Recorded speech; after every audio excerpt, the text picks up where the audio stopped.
तो मोस्टली क्या होता है ना कि लोग करंट अफेयर्स पे कम ध्यान देते हैं, ये लोगों का बहुत ज़्यादा वीक पॉइंट होता है।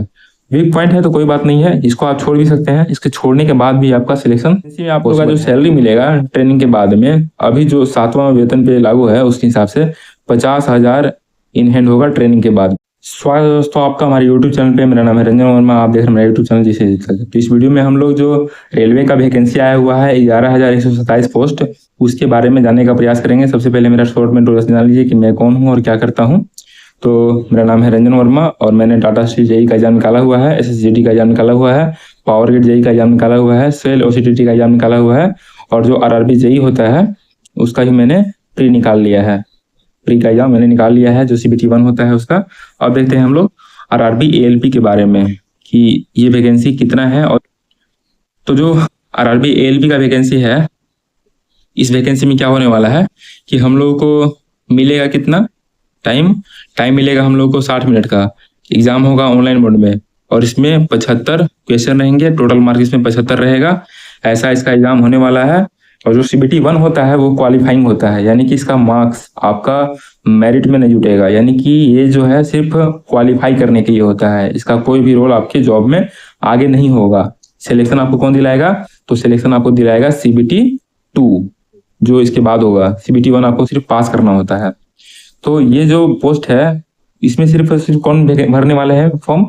तो ये जो 11,127 पोस्ट है इसमें आपके लिए क्वालिफिकेशन जो होना चाहिए वो सिर्फ ITI इलेक्ट्रीशियन और प्लस में मैट्रिक होना चाहिए। अगर आपका ये डिग्री है तो ही आप इस फॉर्म को भर पाएंगे।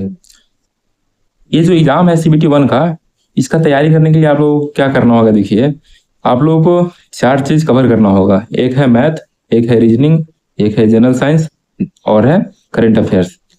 ये क्वेश्चन आपको इस रेशियो में पूछे जाएंगे। मैथ कितना रहेगा? मैथ रहेगा 20 क्वेश्चन का, और जो रीजनिंग रहेगा वो 25 क्वेश्चन का रहेगा, और जो जनरल साइंस है वो 20 क्वेश्चन का रहेगा, और करंट अफेयर्स है वो 10 क्वेश्चन का रहेगा। हमारा जो पिछला बार कट ऑफ आया था ना ALP का, वो कितना कितना गया था देखिए, वो मैंने यहाँ पर एवरेज लिखा हुआ है। तो जो जनरल का कट ऑफ था वो लगभग 60 से 68 के बीच में था, OBC का कट ऑफ था 55 से 63 के बीच में, SC का कट ऑफ था 45 से लेकर के 55 के बीच में, और ST का कट ऑफ था 40 से 50 के बीच में। यानी कि बोला जाए तो आप लोगों को लाना होगा कितना? आप लोगों को लाना होगा इस नंबर के आसपास में। यानी कि अगर आपका 60 नंबर भी आ जाता है ना, 60 नंबर ALP में आ जाता है, तो आपका CBT 1 क्वालिफाई हो जाएगा। आपको CBT 1 से क्वालिफाई करने में कोई नहीं रोकेगा, बशर्ते कि बोर्ड जो है वो सही जगह पर आप डालना होगा आपको, जहाँ पर सीट बढ़िया आएगा, लोग कम पहुंच पा रहे हैं, उस हिसाब को देखते हुए आप करिएगा, ठीक है। तो ये जो वैकेंसी है ना, इस वैकेंसी में आप लोग का जो सैलरी मिलेगा ट्रेनिंग के बाद में, अभी जो 7वां वेतन पे लागू है उसके हिसाब से 50,000 इन हैंड होगा ट्रेनिंग के बाद में। लेकिन जब 8वां वेतन पे लागू हो जाएगा ना, उसमें यह सैलरी लगभग 70 से 80 हजार पहुंच जाएगी। वो आप लोग का इन हैंड सैलरी मिलने लगेगा बाद में, अभी फिलहाल इतना ही मिलेगा। लेकिन आप लोगों का जो ये ज्वाइनिंग होगा ना, उस टाइम में आप लोग पहुंच ही जाइएगा, तब तक वहाँ लग जाएगा कौन सा 8वां वेतन पे लग जाएगा तब तक। तो इस वैकेंसी में आप लोग को क्वालिफाई करने के लिए कैसे कैसे तैयारी करना होगा देखिए। तो मोस्टली क्या होता है ना कि लोग करंट अफेयर्स पे कम ध्यान देते हैं, ये लोगों का बहुत ज़्यादा वीक पॉइंट होता है। वीक पॉइंट है तो कोई बात नहीं है, इसको आप छोड़ भी सकते हैं। इसके छोड़ने के बाद भी आपका सिलेक्शन पॉसिबल है। कैसे? देखिए, मैथ है 20 नंबर का ना, 20 क्वेश्चन है, 20 मार्क्स का है, तो आपको इसमें से 20 में 20 लाना ही होगा, और ये लाया जा सकता है, बहुत लोग ला देते हैं। रीजनिंग भी 25 में से कम 22-23 तो आ ही जाता है ना, 22 और 23 के पास में इसका नंबर आ जाता है। कोई इसको 24 और 25 भी लेकर के आ जाते हैं। तो फिर भी मैं मान के चल रहा हूँ कि इसमें 22 नंबर आपका आ जाना चाहिए। बच गया जनरल साइंस। जनरल साइंस 20 है तो इसमें से मान के चलिए 15, सब मिलाकर कितना हो गया? 5 2 7, 2 2 4 1 5, 57 हो गया नंबर। तो 57-58 नंबर भी अगर रहेगा ना आपका CBT 1 में, तो आप क्वालिफाई कर जाइएगा, आपको क्वालिफाई करने से कोई नहीं रोकेगा। तो आपको इसका तैयारी कैसे करना होगा? तैयारी करने के लिए आपको सबसे पहले PYQ का एक बुक ले लीजिएगा, किसी भी PYQ का जो बुक रहेगा रेलवे ALP का, उसका बुक ले लीजिएगा, या फिर आप SSC GD का या फिर SSC MTS का बुक ले लीजिएगा, जिसमें सभी चीज कवर हो जाएगा, मैथ भी, रीजनिंग भी, जनरल साइंस भी, ये तीनों कवर कर लीजिएगा। तो आपका स्कोर बढ़ने लगेगा। उसके बाद आप टेस्ट सीरीज दीजिएगा। टेस्ट सीरीज में आपको अपना हैसियत मालूम चल जाएगा कि हम किस पोस्ट पे हैं अभी, मतलब किस पोजीशन पे हैं, कहाँ पर पहुंचे हुए हैं और क्या क्या मेरे अंदर में कमियां हैं। तो उस सबको आप इम्प्रूव करिएगा। बाकी गाइडेंस अगर मेरा लेना चाहते हैं तो आप हमसे जुड़े रहिएगा। यहाँ पर एक टेलीग्राम का जो लिंक है वो भी मेरे अबाउट सेक्शन में दिया गया है, वहाँ से आप जुड़ सकते हैं।